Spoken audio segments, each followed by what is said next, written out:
कहाँ गए रहेगा? मैं है इमरजेंसी काम से गए रहे हैं। कहाँ ले आत है? मैं है बुनियादी आप। कैसे कहाँ हाल चाल है तो? सब बढ़िया है। और काबू तो चलत है। काम तो चला से भाई ठलहा हम। हाँ हाँ। हाँ तो बहुत पढ़े लिखे है कि नहीं? हाँ जी, पढ़े लिखे हैं जी। कहते पढ़े लिखे है? मैं हाँ हाँ? 20-25 दिन ले पढ़े हो जी। मोरत का शायद पढ़े हो ही गाँव में।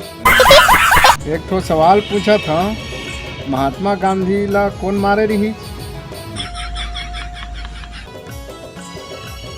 मैं तो बचपन से मोर याद है, नहीं मारे हैं मैं भाई। तो दादा का ना होगा? बताओ नहीं मारे हैं। अगर नहीं तो नाथूराम गोडसे मारे हैं।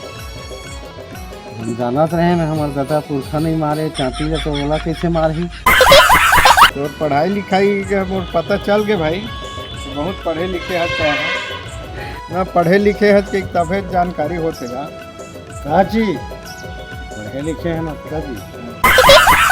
पढ़ाई लिखाई के सिवाय और कोई दूसरा काम करता है क्या? हाँ मैं तो यही काम करता हूँ जी। अच्छा, मोर यहाँ के भाई है, मैं के लिए नहीं आतेगा, कुछ रास्ता जाना था, बताओगे? मैं ऐसे दवाई बना हाँ जी हाँ ले नहीं तिहा ले आ जाए तो घर में आ जाए। कहाँ का लगी वैद महाराज? मच्छर के रीढ़ के हड्डी ले आ। अक्षर के रीढ़ के हड्डी और काजी च लगी? पथरा के 3 ठा फूल लावे। वाह जी, और का चीज चाहिए भाई? शेर के आधा पौवा दूध ले आ और पीट के ऐसे दवाई बना हाँ जिहाँ रही तिहाँ ले दौड़ा आ जाही। ये सब तो दवाई है तो मिलना मुश्किल हैगा। और लंग मिल जाते, मैं सब चीज ले धरे हैं। अब तो चिंता मत कर, तोर काम हो गए।